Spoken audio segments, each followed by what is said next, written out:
Hello and welcome to Connected. I'm Cherry Reynard. In this episode, we look out into 2026 and discuss some of the factors likely to shape markets in the year ahead, from AI bubbles to US exceptionalism and rising government debt levels. With me on the podcast were Trevor Greetham, Head of Multi-Asset Investment at Royal London Asset Management, and Abhi Chatterjee, Chief Investment Strategist at Dynamic Planner. So welcome to you both.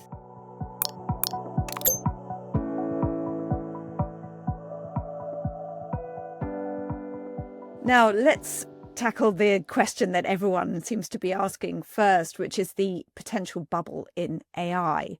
There appears to be a potential market impact and an economic impact if AI doesn't deliver as expected. Trevor, I wonder if you could give a view on where we are with AI right now. Well, I've been sort of framing it in terms of is AI, artificial intelligence, a boom or a bubble?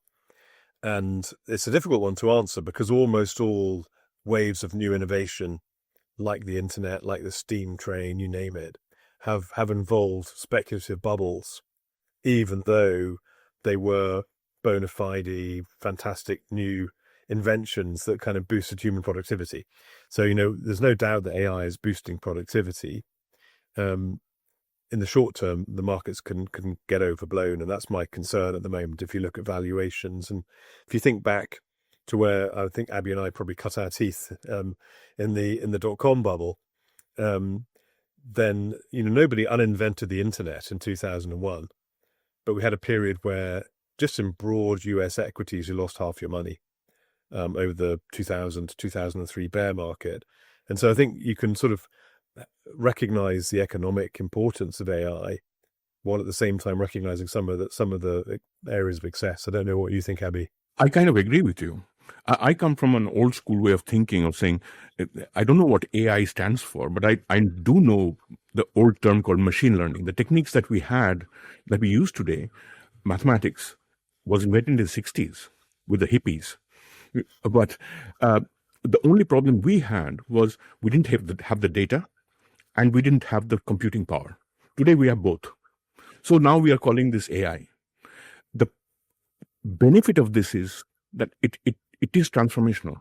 It is massively transformational as a technological development. But what we are all worried about is timelines, because the moment the transformation happens, it happens more in other industries than in technology itself. So you will see banks becoming more profitable. You'll see utilities becoming more profitable. You'll see other companies becoming more profitable. But that is something we haven't seen as yet. So hence, like Trevor said, I cut my teeth in the 2000 bubble, that tech market. But again, there's a very, very fine line between calling the end of the bubble to the guy who cried wolf. Yeah, and that's absolutely the biggest problem I face today. Whenever so. Says, "Oh, is it going to burst soon?" I don't know. But will it be an advantage for us? Yes, it will. But it has to be much more broad-based than we are seeing right now. Yeah, I mean, going back a little bit here, at that time I was working for an American investment bank, and we did a monthly fund manager survey, and that still exists. It's now the Bank of America Fund Manager Survey, and I was in charge of it in March 2000, and I put in some special questions, and they were questions about technology, media, and telecoms. And I ended up calling the report the TMT phenomenon. That's what it was known as, tech, media, telecoms, TMT, not AI.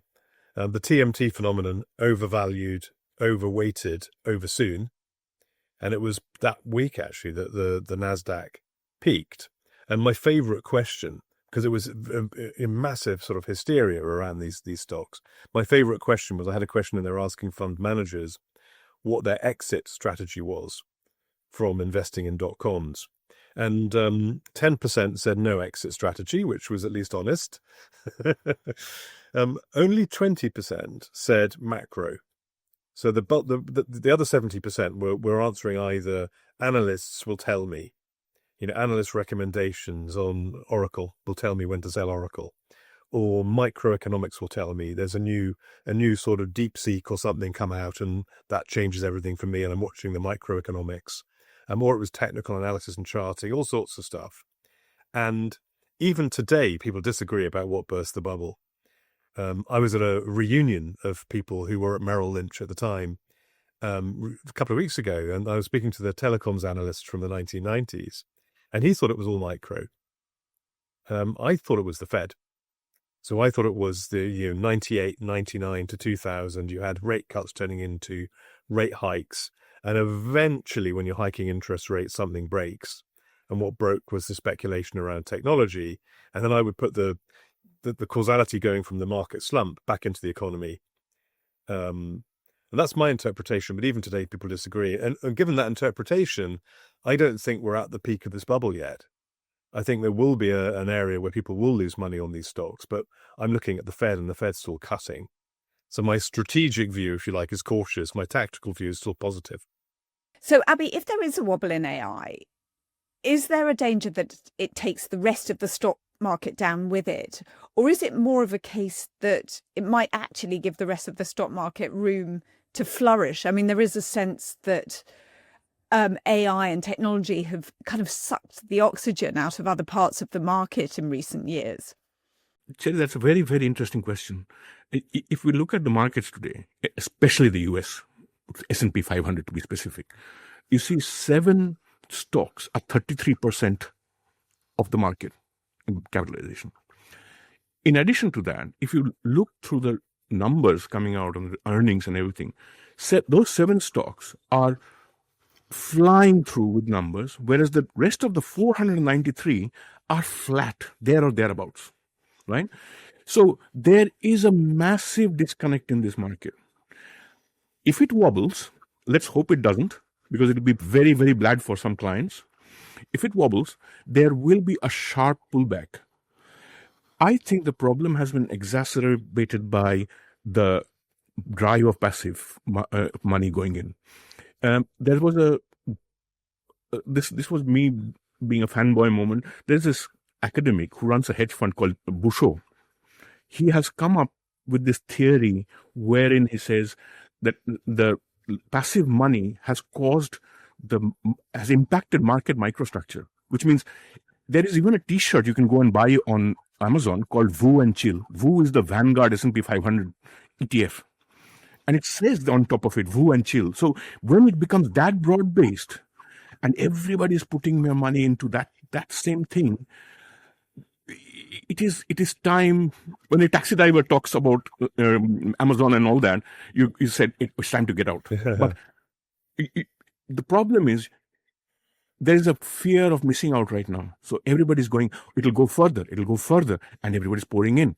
If it wobbles, it'll be really, really bad for some clients. But you are right. I think it will cause us to pause and see what we can do with the technology we have right now. We're all in the business of multi-asset here, really, and including people listening to the call. Multi-asset's the way most financial advisors think about having different risk-targeted portfolios for different customers for different objectives. And I think as long as you've got broad diversification going on, then I think you've got a degree of protection, because you mentioned the boy who cried wolf. I mean, it's quite possible there will be a nasty correction in the S&P 500, but it might happen 3 years from now from a level 50% above where we are today. And I think that's the difficulty of sort of cashing your chips in too soon. But I do think there is a role for valuation in building portfolios. And in particular, we've always thought of that kind of strategic asset allocation as not a fire and forget product design thing. And some of those passive funds are literally fire and forget. They're the 60-40 fund or whatever. We think you should be reassessing based on changes in valuation, changes in emerging risks, how you want to diversify. And in particular, if you, back to your point, Cherry, about is this just a US issue, compared to the 1990s bubble, this really is just a US issue. Because if you look at the valuation of the stock markets, my favorite measure is the Robert Shiller measure, which is the sort of cycle-adjusted price-earnings ratio. America's on 40 times earnings. The UK's on 20. So the FTSE's buy one, get one free. And Europe is similar. In 1999, Europe was just as bubbly as the US. You had the Neuer Markt and you had the big telcos all in Europe. It's not happening anywhere else at the moment. This is very narrowly Silicon Valley and a bit around Silicon Valley in the US. So as long as you're not kind of forever being sucked up by the passive, I've got to be at the market capitalization rate for America, and that's why 70% of my clients' money is in America. As long as you're being a bit more circumspect about your weightings in the US and stepping back a bit from that, then I think you're better off. And exactly the same debate happened. I remember sitting in the office of the head of trading at the investment bank, who now runs one of the big, I should say there is only now one, big Swiss investment banks. And he said to me, why was everyone investing in line with market cap?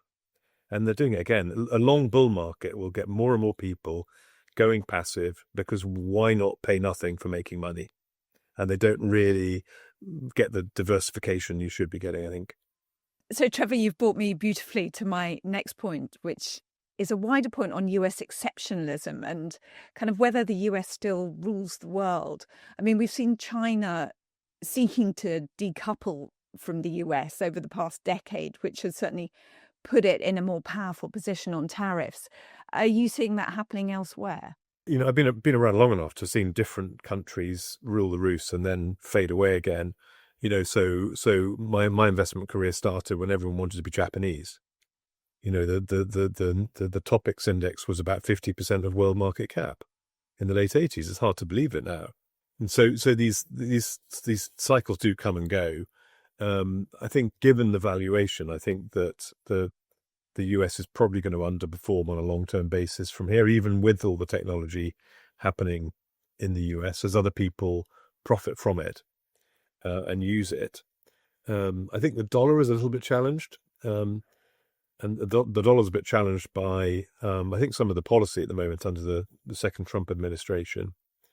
So the tariffs, the slightly unpredictable policy announcements, putting it mildly, the sort of suggestion that foreign reserves in America from foreign central banks aren't safe. That's been driving gold higher. I think there is a bit of a kind of move back, but it's not obvious where the new leadership comes from at the moment, I would say. Abhi, anything to add to that? The problem is in this discussion is that I kind of agree with Trevor on a lot of things. I think China has deliberately walked away from the close cooperation, close alignment that they had with the US, because that you can see that investments in technology, even recently, the free energy for chip usage and data centers that they're doing, they are really focusing on the service technology sector to grow their. I come from that region, so India and China are more or less kind of similar in a way, but very different. But the two countries have a third of the population of the world. And number two is saving is a national pastime. The people kind of competitively save and say, I can save more money than you. That's a thing. And not only that, they invest and they can consume. So right now we have two economies who can consume everything they manufacture and what comes in. And also, it's interesting to note that there was a survey carried out earlier during the year, March, I think, and they found that 50% of the average consumer, which is defined as a person who spends discretionary $8 a day, is from Asia. It's these two countries. So the consumer power that governed the economics of the world, which is like American consumer was the strongest and everything worked according to that, is shifting. So that means there will be a massive shift in the entirety of the way we look at business, we look at consumption, and it's a growing population. It's a population which is getting into the middle class. They want more things. They will want a Louis Vuitton bag. They will want a Ferrari car, and so on and so forth. So it's important to not view the world through the Western framework and start rethinking the whole process of who's the main consumer, what do they want, how is it going to function. And as a result, and on this point, I'm very, very agreed with Trevor, is that it's all about diversification. We at Dynamic Planner, we think of asset allocation the same way as Trevor does. we have been saying that we need to have a diversified portfolio. So where can we diversify? Where has the sources of decorrelation that we can find? Not many right now in the market. But what we did feel is that if we did focus on the emerging markets, which is comprised mainly of India and China, these are the engines of growth, and being overweight than normal in that gives us a better outcome in the long run. Yeah, I agree with that. I mean, we're sort of strategically underweight the US.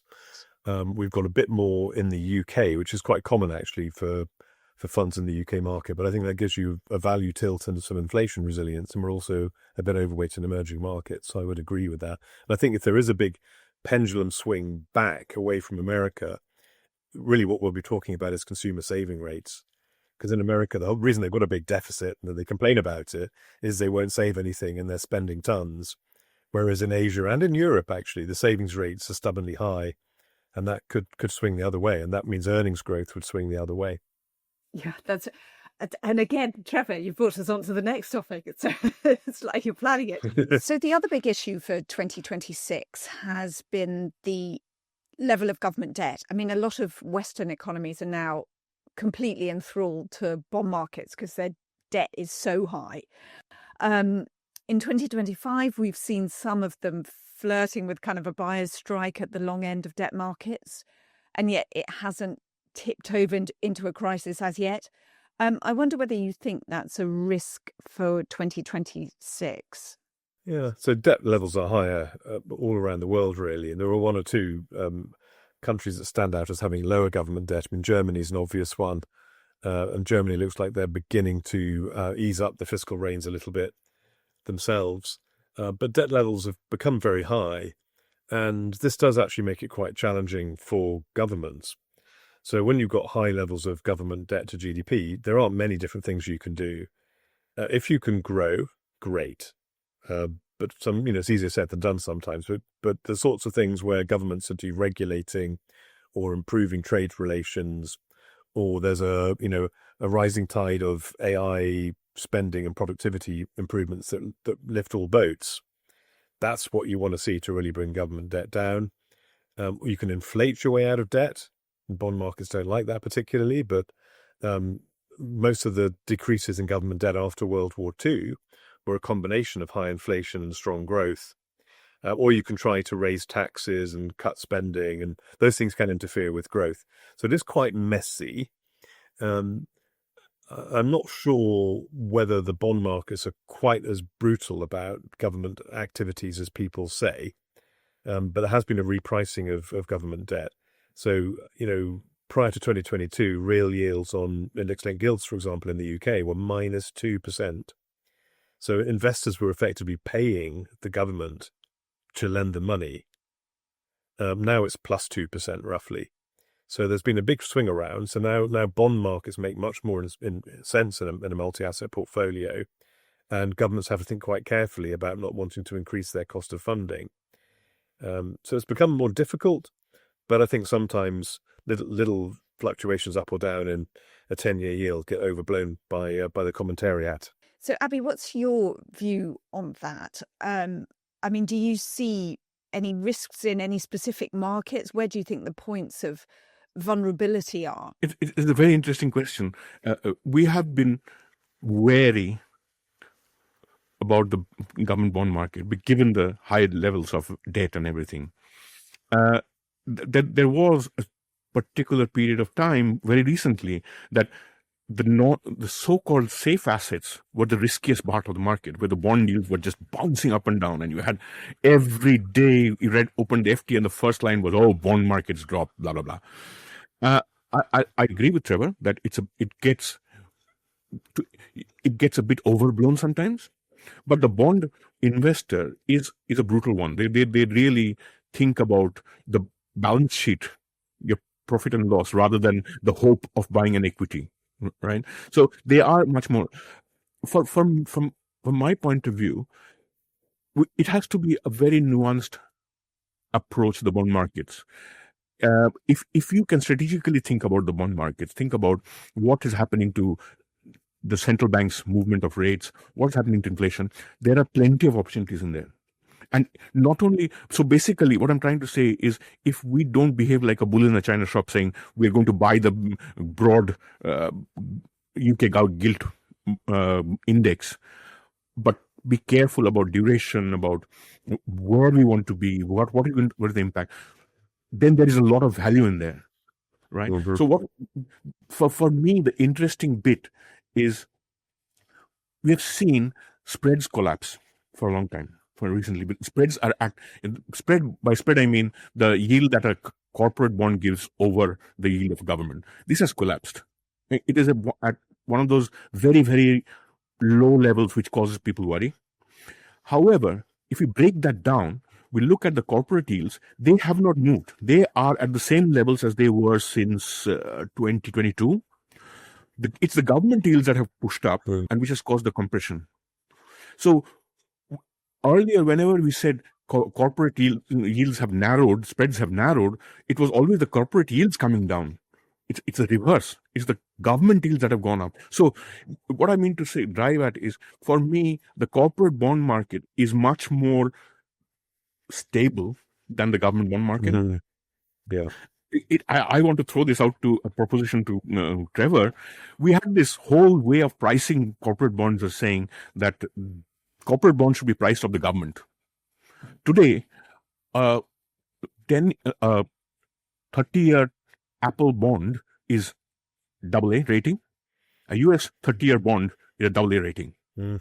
And there have been plenty of... There's no credit risk difference, right? There have been corporates who managed to issue below their respective government yield as well. So, yeah. So we have a big shift in... markets, which is saying that, hang on a minute, why am I going to pay more for a bond issued by Apple, which holds 80 billion on its balance sheet, and a government who has overborrowed by 124% of its GDP? Why am I paying more? It's a question which kind of irritates bond purists, but it's the question. At the moment, the companies are issuing in the government's currencies, and the governments control the currencies. They can, to a certain extent, control inflation. They can print money. And so it sort of makes sense that you start off by saying, what would I get from the government bond? And then what's the credit risk?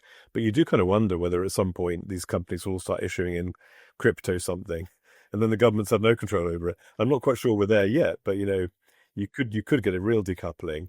But at the moment, when I look around, I mentioned US equities, expensive, so strategically cautious, but tactically positive. I think almost the opposite about bond markets at the moment. Strategically positive because they're giving you this nice, chunky, positive real yield.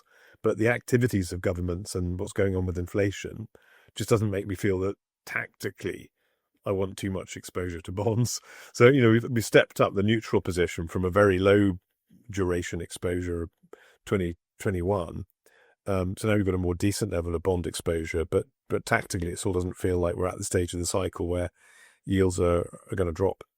If you look around the world for asset classes that are fair value or cheap, I would say UK equities, government bonds generally, and commercial property. Those three asset classes are either neutral or cheap. Corporate debt, particularly in the US, and US equities, super expensive. The other notable area of repricing in bond markets appears to have been EM and DM. And that's, it's possibly because emerging markets now appear to be following a more fiscally orthodox path than a lot of developed markets. But is that an area you're seeing value? Abhi, I'll put that to you first. Oh, again, to us, emerging market debt is very interesting. Right. Again, the same rules apply. A AAA rated EM bond offers a higher yield right now. Right. I'm not sure why that should be the case, but okay, it is what it is. For us, what we have seen is the EM local currency bond market has suddenly become very interesting. Earlier, emerging markets could not borrow unless and until they issued in hard currencies like dollar or euro or sterling. That has changed. That dynamic has completely changed. There are more issuances in local currency from the EMs than in dollar currency. So we look at the issuance coming out of China, out of India. They don't want to issue in foreign currency. They want to issue in local currency because, and they're happy to hold out, saying that if you want to buy our bonds, you have to take local currency risk. That is, again, showing the growing weight that China and India have in the world. I think it's a very good thing. What we have seen in the recent times is that the currency-wise, earlier all currencies used to try, although EM countries and developing countries, if we call them, would try and kind of keep it within a narrow band to the dollar because they were importing in dollars and they were buying everything. Now they are not that fussed about keeping it within the narrow band. They want to do what is have started thinking in terms of their consumption in terms of local currency. We will buy with local currency. We will make our currency stronger. We'll buy with local currency. As a result, it provides a sort of decorrelation in the markets. So we are quite happy to see EM local currency bonds in a portfolio because we know the currencies are decorrelated. The interest rates trajectory is decorrelated. Inflation is generally has always been higher in the emerging markets, but they're very, very stable and steady. So that gives a lot of decorrelation in these portfolios. And from a diversification point of view, we're quite happy to see it. We don't have that as a part of our strategic benchmark allocations because the vehicles to invest them, while people like Trevor will have an access to them very easily, a retail client may have a difficulty in finding such solutions, which will be only current routes are a couple of ETFs and some local market you're talking about. Exactly. Yeah. So very, very niche products available, which is not something we should advise retail clients to do.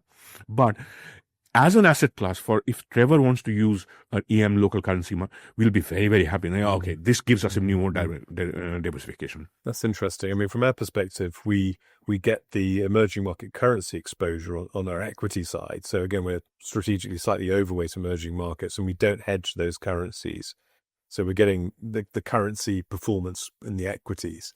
On the fixed income side, we sort of generally view that as a sort of sterling store of value. So there we do hedge foreign currencies back to sterling. But actually, as luck would have it, this summer, for the first time, we've included some emerging market debt in our strategic asset mix, and specifically emerging market corporates.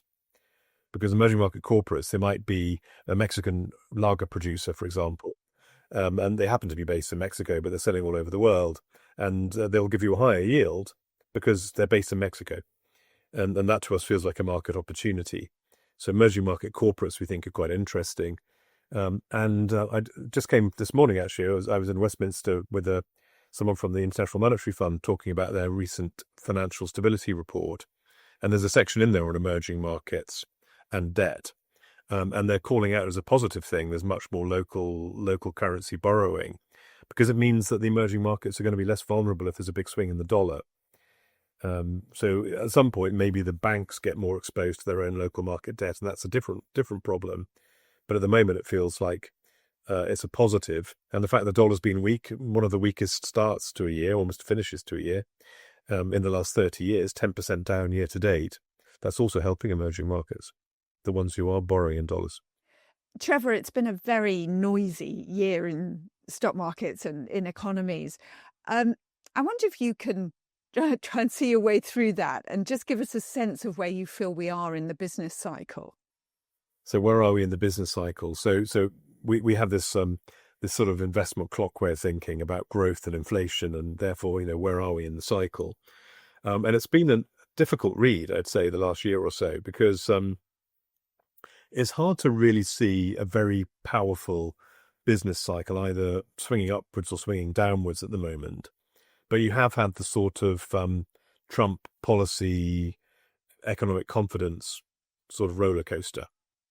So, what passes for a business confidence is oh my God, the world is ending in April and May. And we're now at the world isn't ending. And that feels like recovery. But I'm not sure it really is recovery. But now what we are also seeing, though, is a series of central bank rate cuts, and that could give us more of a recovery. So at the moment, we look at our growth and inflation indicators. The growth indicators are pointing upwards, and I've got more confidence around that now. We're also seeing interest rate cuts, that there is a bit of an upswing going on. There's some doubt still about labour markets.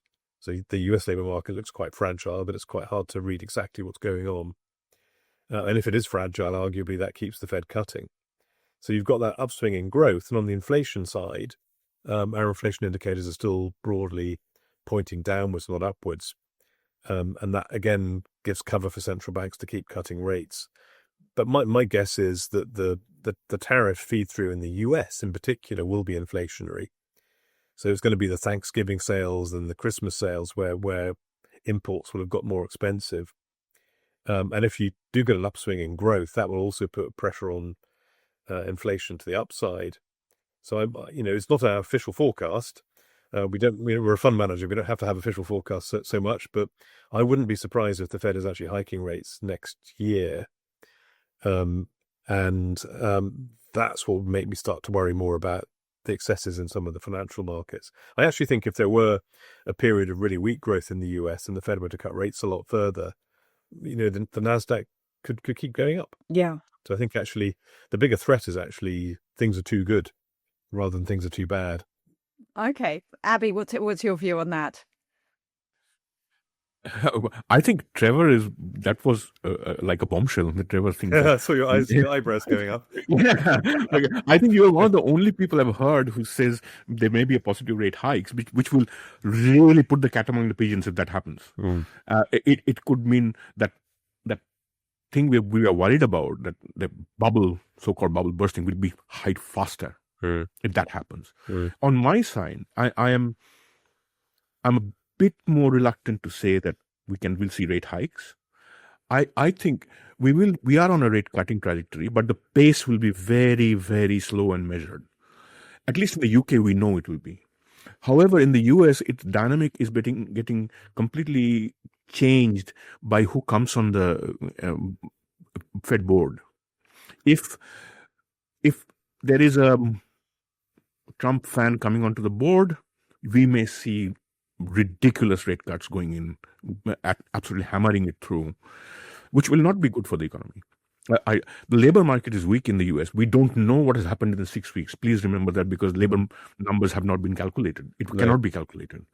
We know for a fact that in spite of high rates, the dollar has dropped, which is historically hasn't happened. Whenever the rates go up, the dollar kind of appreciates, because theoretically it's meant to. But we have seen a big divergence with dollar dropping, but the rates remaining the same. So the markets are anticipating there's certain weakness in the US economy, which is being glossed over because of the high stock markets, because of the growth and everything. Personally, I think we will bumble along in terms of growth. We still haven't got over the fact that all this tariff talk has caused some dislocation in the supply chains. We'll bumble along. We won't have a high, with the growth will not be very high, we will not be very low, but we'll be thereabouts. Inflation will prove a bit more resilient. I think we will continue to have this higher levels of inflation for a bit longer period than we see. But the bigger issue for me is that you're right, both of you, I agree, there's too much of noise. It is very difficult to go from day to day and have a constructive path, given that the amount of noise that we hear every day. We don't know what is right, what is wrong, what is happening, what is not happening. Because there is a shutdown in the markets. Apparently there's a deal which can be fixed. Let's see what happens. On the other hand, the markets are, let's say, they're a bit over exuberant in every way from the word. So market pricing cannot be relied on. So whenever we calibrate our models, we are saying, is this the right numbers which are coming out? Shall we start all over again? We sometimes talk about strategic asset allocation as positioning yourself for the risks that you didn't expect to happen. That's why the valuation is so important. Correct. But if you think about it, you've got the US equities in the portfolio on the back of the AI boom and the strong earnings trend they've had over the last decade. It makes absolute sense. You've got the bonds in the portfolio on the basis that if there is a sort of deflationary slowdown, they're now well priced. They've got a very, very high real yield versus the last 10 years, and you can make money in the bonds. And you've got the emerging markets in there as a kind of counterweight to what's going on in the US. And I think you've also got commodities as an inflation hedge and gold. And gold has been benefiting from some of the, going back to Cherry's question earlier on about emerging markets versus developed markets, some of the emerging market behaviors that we've seen in America. So if you look at the Mag 7, then you'd think that the financial markets really love US policy. But if you look at the dollar and you look at gold, you get quite a different take on it. And it so happens that Silicon Valley is in America. And I think with Silicon Valley, we're in, I don't know, Hertfordshire, with the hobbits. Then I think you would you get a very different picture. I think America would be seen as having emerging market characteristics. So you're trying to unravel those things as well. And I think we don't know which of these outcomes is going to happen. So I think not being too greedy, really, chasing the thing that's hottest, and being aware that quite a few different things could happen. Just finally, no outlook would be complete without a look at the one thing that's making you nervous and then the one thing that's making you optimistic about the year ahead. So, Abhi, can I put that to you first? See, I began my career as a risk manager. Even the most positive things make me nervous. I'm the world's first pessimist. So that's my job, basically. But looking back, what is making me positive? The thing which worries me most is the one which makes me positive, is the optimistic thing. And AI or machine learning is a great tool. It is, if deployed properly, it can lead to productivity gains massively, given the technology we have. If we make a bit of change in quantum computing and we get to do that, it'll be great for us. We will all see the benefits. But on the flip side, that is what causes me the big worry, is that so much of everything is linked to it, that if something happens, we will see a jitter, which could possibly be of 2000 and 2008 together combined. We could have that potential. But if we weather that, the benefits, like we see with internet, will become great. Absolutely. Trevor, same question to you. Final word. Yeah, I mean, our head of equities, Mike Fox, sometimes likes to say that technology is usually overestimated in the short term, but underestimated in the long term. And I think that's where we'd say, again, the thing which is the biggest source of risk is also the biggest source of long-term optimism, which is human technology and innovation. And I do think there's a ever since sort of the Malthusian trap, where people kind of thought as soon as you had sort of machinery in the fields and population was growing faster than the machinery could be made, we'd run out of food. Everyone always worries about new technology. And you could have worried about the internet or the spreadsheet or the plowshare or whatever you like. I think in the end this will be beneficial. In the short term, the fact that central banks are easing rates makes me feel that there's probably a positive market outlook, but there are plenty of risks out there that could come sooner, and therefore diversification, I think, is the first port of call. Great. Okay. Thank you so much. We will wrap up there. Thanks for a great conversation today, Abhi and Trevor. And thank you all for joining us.